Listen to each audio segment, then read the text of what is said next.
நம்ம இப்போ சிம்பிளாக சீக்கிரமாக ஒரு கொத்து புரோட்டா செய்யலாம். இது எப்படி செய்யறதுன்னு பார்க்கலாம் வாங்க. இப்போ ஒரு பாத்திரம் வச்சு ஆயில் போட்டாச்சு. ஆயில் காஞ்சிருச்சு. இப்போ வெங்காயம் போட்டுக்கலாம்.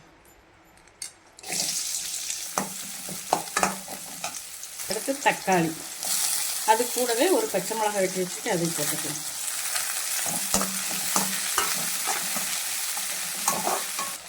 கொஞ்சோண்டு இஞ்சி பூண்டு பேஸ்ட்,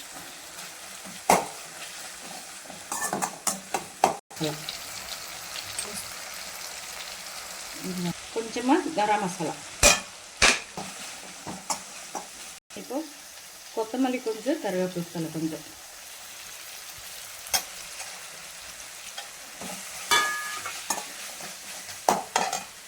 ரெண்டு முட்டை உடைச்சி ஊற்றிக்கலாம்.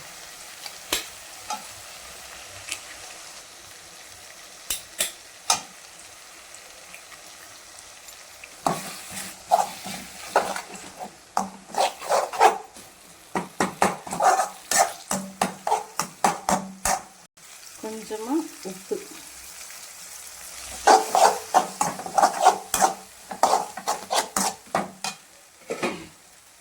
இப்போ ரெண்டு புரோட்டாவை சின்னதாக பிச்சு வச்சுருக்கிறேன். இதை போட்டுக்கலாம். பால் ஊற்றிக்கலாம்.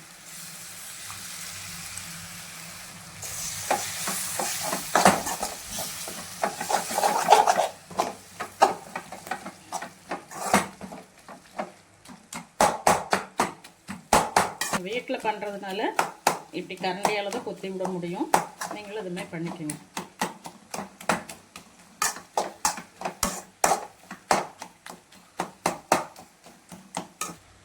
அவ்வளோதான், கொத்து புரோட்டா ரெடி ஆயிடுச்சு. பிடிச்சிருந்தா லைக் பண்ணுங்கள், ஷேர் பண்ணுங்கள், சப்ஸ்கிரைப் பண்ணுங்கள், கமெண்ட் பண்ணுங்கள். தேங்க்யூ.